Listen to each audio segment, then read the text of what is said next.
Part 1 Commander Daniel Carter stood on the bridge of the exploration vessel Horizon's Edge and stared at the empty screen in front of him. 3 months had passed since anyone heard from the colony on New Haven. 3 months since 12,000 people just stopped answering every call and every message that was sent their way. The human government had tried everything through proper channels. They asked the Varine Collective for answers because the aliens controlled that area of space where New Haven was located. But the Varine gave nothing back except silence. Every request to send investigators was denied. Every ambassador was turned away at the border. The message became clear even though nobody actually said the words out loud.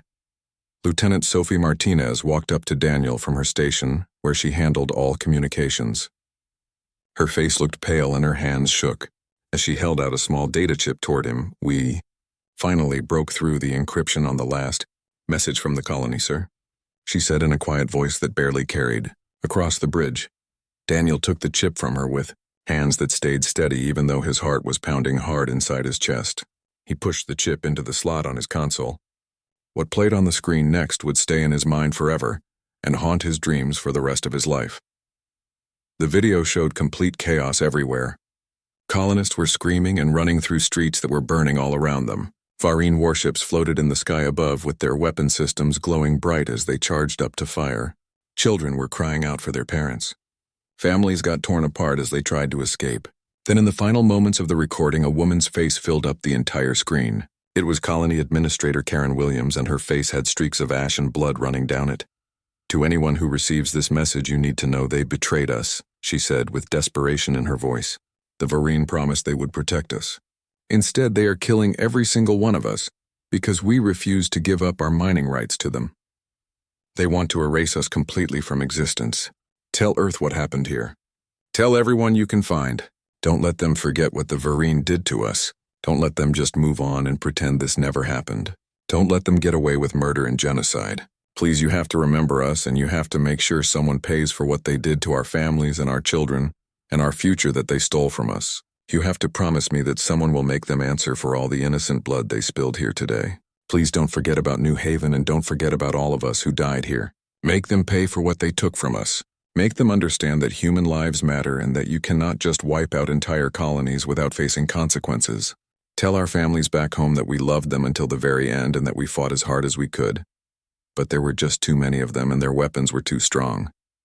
Tell them we tried to survive, but the Varine were determined to kill every last one of us. Tell them not to let our deaths be meaningless. Tell them to fight back and show the galaxy that humanity will not accept this kind of treatment. Tell them that we need justice. And we need someone to stand up for those who cannot stand up for themselves anymore, because we are all going to be dead very soon, and there is nothing we can do to stop what is coming for us now. The ships are everywhere and they are burning everything and shooting everyone they see. There is no escape and there is no mercy from them. This is the end for all of us. This is goodbye. Remember New Haven. Remember what they did. Don't let them win by forgetting about us and moving on with your lives like we never existed. We were here and we mattered, and we deserved better than this. We deserve to live and build our future and raise our children in peace. But the Varine took all of that away from us. They murdered us for corporate interests and territorial claims. They killed us because they could. Because they thought nobody would stop them. Because they thought humanity was too weak and too young to fight back against an ancient empire. Prove them wrong.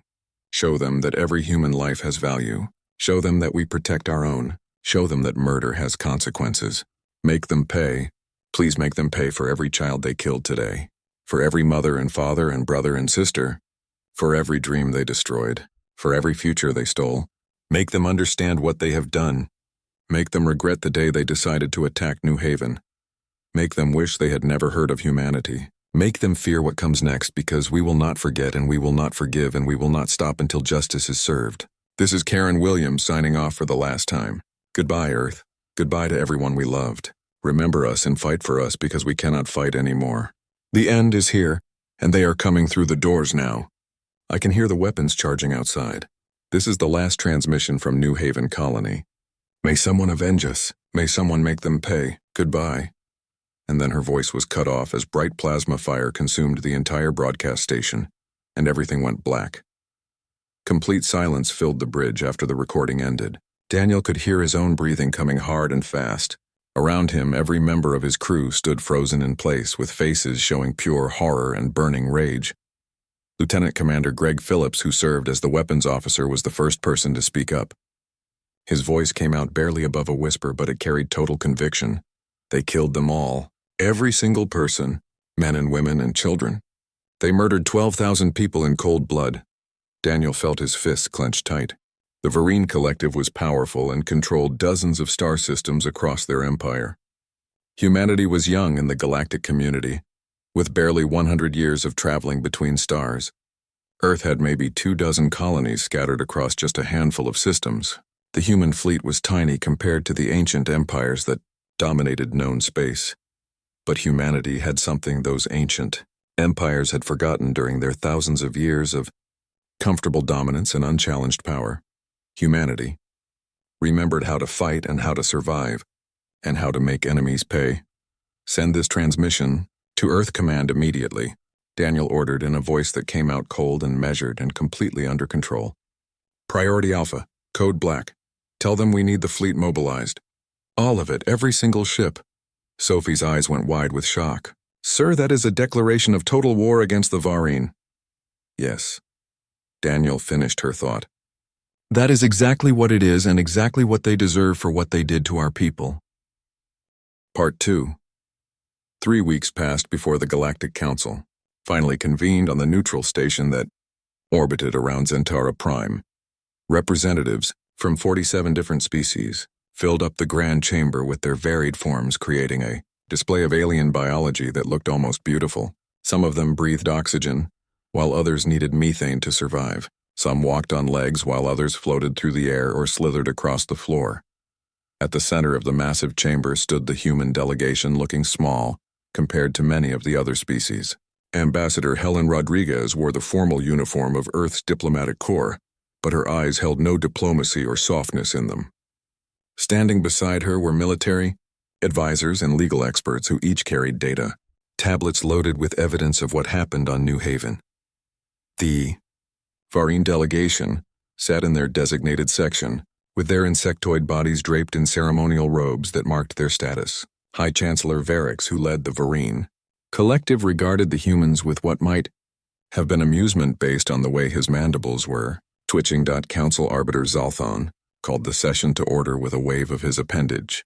He was an elderly Morphean whose species had maintained peace across the galaxy for 3,000 years. The human delegation has requested an emergency session to address alleged grievances against the Varine Collective. Ambassador Rodriguez, you may now present your case to the council. Helen stepped forward into the center of the chamber. Her voice stayed steady despite all the rage that was burning just beneath the surface of her calm exterior. 3 months ago, the Varine Collective committed an act of genocide against the human colony known as New Haven. 12,000 civilians were systematically exterminated without mercy. Men and women and children were hunted down like animals and killed in their homes and streets. We have brought irrefutable evidence that proves beyond any doubt what happened there. She activated her tablet, and holographic displays suddenly filled the entire chamber with images. The council members watched in complete silence as footage from New Haven played before their eyes. Burning homes and buildings, fleeing civilians getting cut down by energy weapons fired from above. The final desperate transmission from Administrator Karen Williams as she begged someone to remember what happened and to seek justice. When the footage finally ended, several council members looked disturbed by what they had witnessed. Others remained completely impassive and showed no emotion at all. The Varine delegation showed absolutely nothing on their alien faces. High Chancellor Varix rose from his seat with movements that showed the arrogant confidence of a species that had never faced real consequences for anything they did. His voice carried across the chamber. The human colony was established in clear violation of territorial agreements that were signed years ago. The colonists were offered evacuation with safe passage. They refused our generous offer. What followed was an unfortunate but completely necessary enforcement of our sovereignty over that region of space. The humans are young and emotional, as everyone can see. They do not understand the complexities of galactic governance or how things work in civilized space. They will learn in time, or they will face the consequences of their ignorance. Helen felt her jaw clench tight, but she forced herself to stay calm. You murdered 12,000 people in cold blood. Children and families. You slaughtered them like they were nothing, and you dare to stand here and call it governance and enforcement of rules. Varix's mandibles clicked together in a pattern that the translation software identified as contempt and mockery. The Varine Collective has maintained order in this entire region for 6,000 years, without major incident. Your species has been among the stars for barely 100 years. You will learn your place in the hierarchy, or you will be taught it through harder lessons than this. The entire chamber erupted into murmurs and whispered conversations between different delegations. Arbiter Zalthon raised one hand to call for silence. The Council will review all the evidence that has been presented and deliver our official judgment within 3 standard cycles. Until that time, both parties are ordered to refrain from any hostile actions or military movements. Helen turned to leave the chamber but paused when she reached the exit. She looked back at the assembly and at all the comfortable and complacent faces of species that had forgotten what it meant to fight for survival and to protect their own people. You should know something important about humans before you make your judgment, she said quietly, but her words carried perfectly through the chamber's acoustics. We come from a world where literally everything tried to kill us every single day. The animals hunted us. The weather tried to freeze us or burn us. The diseases tried to wipe us out. But we survived all of it. We learned to fight back against everything that wanted us dead. We learned to never forget those who wronged us. And we learned that sometimes the only real justice is the justice you make yourself when the system fails you. She walked out before anyone could respond to her statement. Behind her, the council dissolved into anxious chatter and worried conversations. They had heard her words as just a simple statement of historical fact about human evolution. They should have heard it as the warning it was meant to be. Days later, the council finally delivered their judgment. They acknowledged that the Varine actions were somewhat excessive, but they stopped short of actually condemning them for genocide. They suggested mediation and reparations and diplomatic solutions. They basically told humanity to accept what happened and move on with their lives like good members of the galactic community should. Helen stood in her quarters, aboard the human diplomatic ship, reading the judgment with cold fury in her eyes. She opened a secure channel back to Earth Command. The Council has rendered their decision. It is insufficient and insulting. I recommend we proceed with alternative measures. The response came back within minutes from the highest levels of Earth's government. Recommendation approved. Military option is authorized. Show them what happens when they tell us to accept genocide. Show them that humanity does not bow down to ancient empires. Show them that we protect our own no matter the cost. Admiral Pierce has been given full authority. The fleet launches within 48 hours. May they learn to fear us. Helen closed the channel and looked out at the stars. Somewhere out there, the Varine were celebrating their victory and their ability to kill humans without facing real consequences. They had no idea what was coming for them. They had no idea that humanity was about to teach the entire galaxy a lesson written in fire. Part 3 Admiral Nathan Pierce stood at the observation deck of Earth Station Alpha, watching the greatest armada humanity had ever assembled, coming together before his eyes. Ships from every corner of human-controlled space were gathering in the void of space.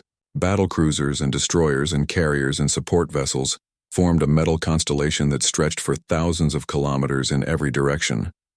It was everything Earth had available. Every single ship and every weapon system and every trained crew member was being called in. They had stripped the home system of nearly all defense. They pulled colonial patrol fleets from their posts. They recalled every vessel from deep space exploration missions. Every single military asset was converging on one location for one purpose. The Galactic Council had delivered their judgment 2 days earlier. They acknowledged that the Varine actions were excessive, but they refused to condemn them. They suggested more mediation and monetary reparations and diplomatic solutions. They had effectively told humanity to just accept what happened and move forward like nothing terrible had occurred. Humanity's response to that judgment was gathering in space before Nathan's eyes, right? Now Captain Lisa Morgan entered the observation deck with her boots clicking against the metal floor beneath her feet. She carried a data pad that was displaying fleet readiness reports from every ship. All ships are reporting combat-ready status, Admiral. 247 vessels total. We have enough firepower to turn a dozen planets into glass if we wanted to do that. Nathan nodded slowly while keeping his eyes on the fleet. The Council thinks we are bluffing about this. They think we will back down because we are outnumbered and outgunned by the Varine military. Are they right, sir? Lisa asked carefully. No, Nathan replied, and his voice came out hard as iron. They are about to learn that humans do not bluff about things like this. We do not posture or make empty threats. When we say we are coming for you, we mean every single word of it. He turned away from the viewport to face Lisa directly. Send word to every ship in the fleet. We jump in 6 hours. Target coordinates are the Varine home system. Lisa's eyes widened slightly with shock. Their home system, sir. Not a military outpost or border station or supply depot. Their home system, Nathan confirmed without any hesitation. We are not going to chip away at the edges of their empire. We are going straight for their heart. They wanted to send a message to humanity by destroying New Haven and killing 12,000 innocent people. Now we are going to send a message right back to them that they will never forget. As Lisa left to relay the orders to the fleet, Nathan returned to staring out the viewport. He thought about the colonists of New Haven and what their final moments must have been like. Families who were just trying to build new lives among the stars. Children who would never get to grow up and have families of their own. Dreams that ended in fire and blood and screaming. The Varine had made a calculation about humanity. They assumed humans would be like all the other young species in the galaxy. They thought humans would be cowed by superior numbers and ancient power. They assumed humans would seek justice only through proper channels and diplomacy and negotiation like civilized species were supposed to, till they had forgotten one crucial fact about humanity that was written in every history book about Earth. Humanity's entire history was written in the blood of those who underestimated them and thought they could be pushed around. 6 hours later, the entire human fleet engaged their jump drives all at once. Space itself twisted and folded as 247 warships vanished from Earth's orbit in a massive coordinated jump. When they reappeared, it would be in the home system of the species that had murdered 12,000 humans and thought they could get away with it. And then the entire galaxy would learn a lesson about what humanity did to those who harmed their own people. The jump through hyperspace took 3 days of travel. During that time, Nathan held briefings with every ship captain in the fleet through video channels. He went over the attack plan again and again. He made sure everyone understood the rules of engagement. We are not here to commit genocide, he told them firmly. We are not here to murder civilians or destroy cities full of innocent people. We are here to break their military completely and utterly. We are here to show them that actions have consequences. We are here to make sure no species ever thinks they can kill humans without facing our wrath. The captains listened and asked questions and prepared their crews. Many of them had family members who died on New Haven. Many of them knew people who were murdered by the Varine. This was personal for everyone involved. When the fleet finally dropped out of hyperspace at the edge of the Varine home system, it was like a hammer appearing out of nowhere. 247 human warships suddenly materialized in perfect formation. Before them lay the heart of the Varine collective.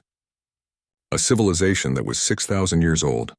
3 habitable worlds, hundreds of orbital stations, massive shipyards that had been building vessels for millennia, and a defensive fleet of nearly 800 warships.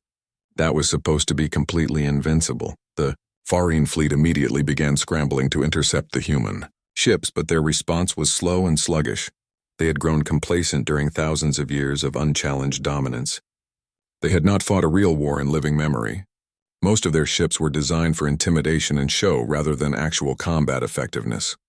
Humanity, on the other hand, had never stopped fighting. Even in the 100 years since reaching the stars, human history had been full of constant conflict and struggle and survival. Every human crew member knew war intimately in all its brutal forms.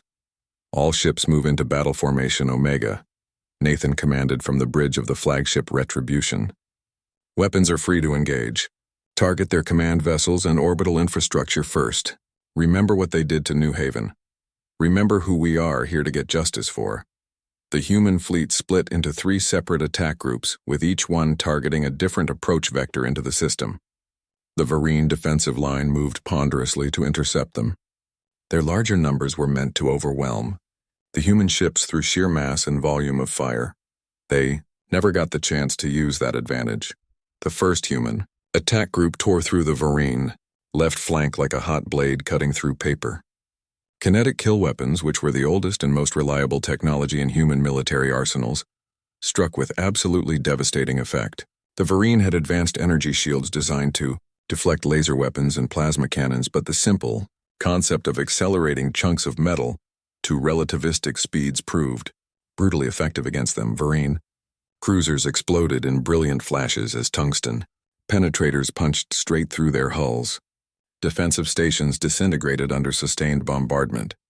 The ancient empire's military, which had been built for intimidation and peacekeeping operations, crumbled against an enemy that fought with focused, savage fury. Part 4 Captain Lisa Morgan commanded the carrier group that was pushing directly toward Varine Prime itself, which was the homeworld and capital of the entire Varine collective. Her fighter wings launched in waves with hundreds of small craft, darting through the expanding debris field that had once been the system's outer defense perimeter just minutes before it break through their fighter screen. She ordered over the tactical channel. All bomber squadrons target the orbital shipyards. Nothing gets rebuilt after today. Nothing gets repaired. I want those facilities completely destroyed. The battle raged for 6 straight hours without any pause or cessation. The Varine fought with increasing desperation as they slowly began to realize that the humans were not here for a limited engagement or a territorial dispute or a show of force. This was total war of the kind they had only read about in ancient historical archives, but never actually experienced themselves. Human ships moved with precision and deadly purpose. Every shot was calculated. Every maneuver was practiced. Every tactic had been refined through a century of constant warfare and conflict. The humans fought like they had been born for this moment. The Varine, on the other hand, fought like a species that had forgotten how to truly fight for survival. Their tactics were outdated by thousands of years. Their commanders made decisions based on pride rather than strategic necessity. Their crews panicked when things did not go according to their expectations.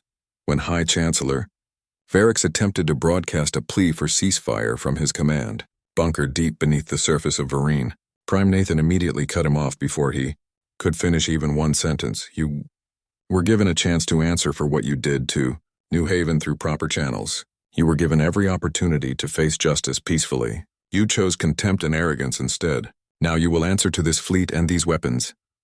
The Varine defensive fleet continued to crumble under the sustained human assault. Cruisers that had patrolled space lanes for centuries exploded in seconds. Destroyers that were supposed to be state-of-the-art technology were reduced to floating wreckage. Carriers that housed thousands of crew members were torn apart by kinetic strikes. By the end of the 6th hour, the Varine defensive fleet had been reduced to scattered remnants that were fleeing desperately toward the outer system, hoping to escape.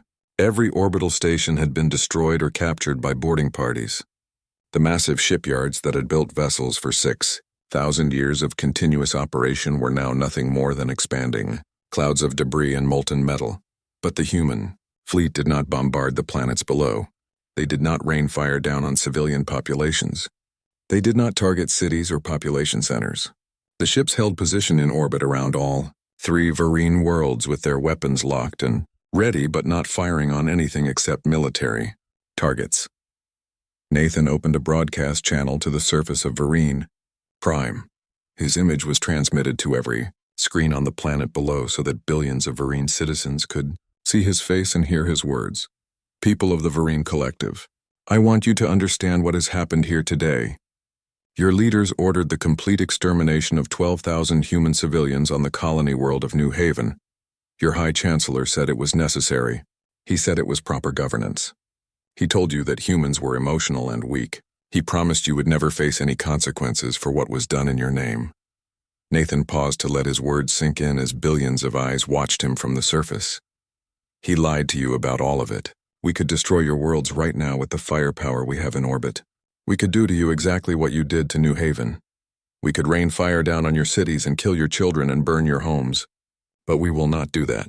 Do you know why we will not do that? Because unlike your leaders, we do not make war on children. We do not murder innocent civilians. We do not commit genocide. Your military has been broken. Your fleet is nothing but ash and debris. Your leaders will be taken into custody and they will answer for their crimes against humanity. Nathan leaned forward in his command chair and his eyes were as cold as the void of space itself. But I want you to know something and remember it for the rest of your lives. If any species anywhere in this galaxy ever harms another human colony again, we will come for them. And next time we will not show the mercy we are showing you today. We will not hold back. We will not spare anyone. This is your only warning. Tell every species you encounter. Tell them what happened when the Varine thought they could murder humans without facing consequences. Tell them what humanity does to protect its own. Tell them that we never forget and we never forgive genocide. Tell them that human lives matter, and that we will go to the ends of the galaxy to seek justice. Consider this message your gift from humanity. The next species that tries what you did will not receive such generosity. The transmission ended abruptly. Throughout all three Varine homeworlds, complete silence reigned as billions of citizens tried to process what had just happened. Their mighty empire had been brought to its knees in 6 hours. Their invincible fleet had been destroyed. Their leaders had lied to them about humanity, and now everyone was paying the price. Human Marines landed on Varine Prime within the hour. They moved through the capital city with weapons ready, but they did not fire on civilians. They went straight to the government complex where High Chancellor Varix and his senior military commanders had barricaded themselves inside. The human forces breached the complex in less than 20 minutes. They found Varix and 15 of his top commanders huddled in a bunker, trying to coordinate a resistance that no longer existed. The Varine leaders were taken into custody without a single shot being fired. This is illegal, Varix protested as human Marines placed restraints on his appendages. The Galactic Council will never allow this. You cannot just invade our home system and take our leaders prisoner. There are rules and laws that govern these things. The Marine commander looked at Varix with cold eyes. You killed 12,000 humans, including children. You committed genocide. You thought there would be no consequences. You were wrong. Now you get to face human justice for what you did. Admiral Pierce watched from orbit as the prisoners were transported up to the fleet. Around him, his bridge crew worked efficiently to secure the system. Human ships were taking control of every strategic position. Engineers were examining captured Varine technology. Intelligence officers were downloading data from military computers. Sir, we are receiving transmissions from multiple species across the galaxy, the communications officer reported. They all want to know what our intentions are now that we have defeated the Varine Collective. Nathan thought carefully before responding. This moment would define humanity's place in the galaxy for generations to come. Every species would be watching to see what humans did with their victory. Send the same message to everyone who asks.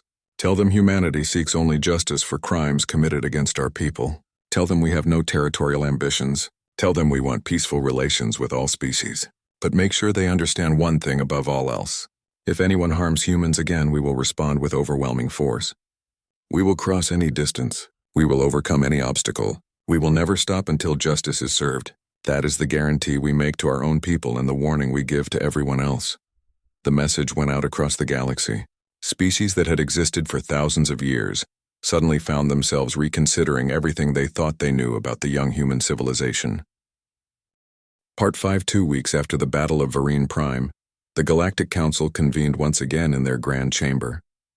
The atmosphere was completely different from the last meeting. The chamber that had once buzzed with comfortable chatter and casual conversations now sat in stunned silence. Every single delegation had watched the footage from the battle. They had seen how quickly the mighty Varine Collective fell before human fury and determination. Ambassador Helen Rodriguez stood at the human delegation podium, but this time she was not asking for justice or begging for intervention. She was delivering terms that were not negotiable. The Varine High Chancellor Varix and his senior military commanders have been taken into human custody. They will stand trial for genocide and crimes against humanity. The trials will be conducted fairly and according to proper legal procedures. But make no mistake, they will be held accountable for what they ordered done to New Haven. The Varine Collective will pay reparations to the families of every single victim from the colony. The amount will be substantial, and it will be paid over time until every family has been compensated. The Varine military will be reduced to defensive capability, only with limits on ship construction and weapons development. Neutral observers from multiple species will monitor compliance. These terms are not subject to negotiation or debate. She paused to let her words sink in before continuing. Some of you are wondering if humanity will now become conquerors. Will we use our military strength to carve out an empire like the ancient species did thousands of years ago? The answer is no. We came to Varine space for one reason only: justice for our dead. We have achieved that objective. We have no interest in conquest or domination. We simply want to live in peace and trade. fairly and raise our families without fear. Arbiter, Zalthon, who had previously called for restraint and mediation, now spoke very carefully while choosing his words with obvious concern. Ambassador Rodriguez, the Council acknowledges that humanity has demonstrated remarkable military capability, far beyond what anyone expected. However, your actions have disrupted the established order that has maintained peace for thousands of years. Many species are concerned about the precedent this sets for future conflicts. Helen's expression hardened and her voice took on an edge. The precedent we have set is very simple and easy to understand. Harm humanity, and we will respond with overwhelming force and total commitment. But leave us in peace and treat us with respect and trade with us fairly, and you will find no more loyal friends anywhere in the galaxy. We are not asking for special treatment. We are simply demanding that our lives have value, and that crimes against us will not be tolerated or ignored. She held up her data tablet for everyone to see. The human government has authorized me to present new treaty proposals to this council.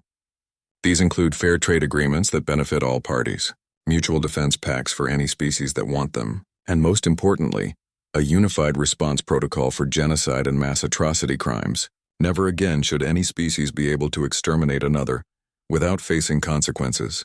The Council failed to act when it mattered most. That failure led directly to war.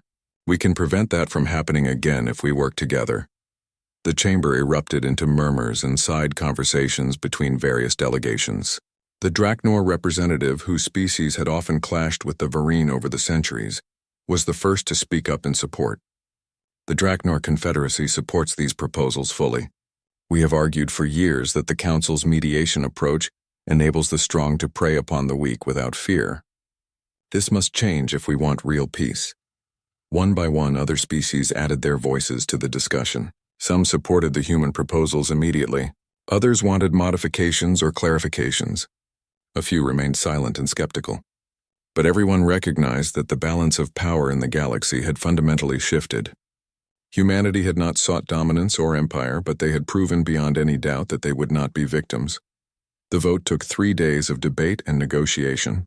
In the end, the Council adopted most of the human proposals with minor modifications. A new framework for responding to atrocity crimes was established. Trade agreements were signed that gave humanity equal status with ancient species. Defense pacts were formed with species that recognized the value of human military capability. Months later, Admiral Nathan Pierce stood at the memorial on Earth that had been dedicated to the victims of New Haven. 12,000 names were carved into polished black stone, with each one representing a life that had been cut short. Families gathered to lay flowers and remember their dead. Children placed toys at the base of the memorial for the kids who never got to grow up. Captain Lisa Morgan joined Nathan at the memorial and stood beside him in respectful silence for several minutes. Finally, she spoke quietly. "Do you think it was worth it, sir? The war and the cost and everything we did?" Nathan was quiet for a long moment while he looked at all the names carved in stone. "Nothing will ever bring these people back. Nothing can undo what was done to them. But the galaxy now knows that humanity cannot be attacked or destroyed without facing consequences. The galaxy knows that we protect our own no matter what. How many lives did we save by sending that message? How many colonies will be spared because potential aggressors now fear human retaliation? More than we will ever know." Lisa replied softly. "Probably thousands or even millions over time." "Then it was worth it," Nathan said firmly. "It was worth every cost we paid. Those 12,000 people did not die meaninglessly. Their deaths led to changes that will protect humanity for generations to come. That is the best legacy we can give them." As the sun set over the memorial, casting long shadows across all the names of the dead, a new understanding rippled through the entire galaxy. Humanity had entered the galactic community as explorers and traders, young and hopeful and naive about how the universe really worked. But when pushed beyond the breaking point and when their people were slaughtered and their justice was denied, humanity had shown the galaxy a different face.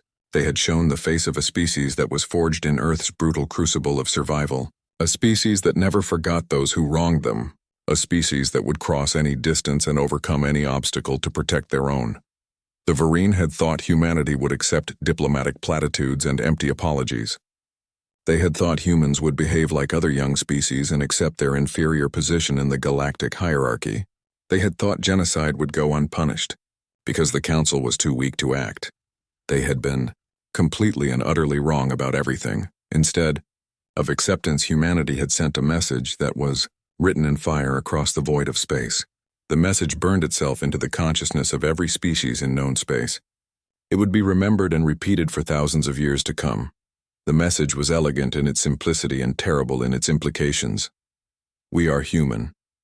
We do not forget what you did. We do not forgive genocide or mass murder. We will always protect our own people no matter the cost. We will cross any distance and fight any enemy. Test us again at your own peril, because next time we will show no mercy. This is not a threat or a boast. This is a simple statement of fact. Remember New Haven. Remember what happened to those who thought they could kill humans without consequences. Learn from their mistake. Choose peace or face the fire. Humanity had arrived on the galactic stage, and the galaxy would never be the same.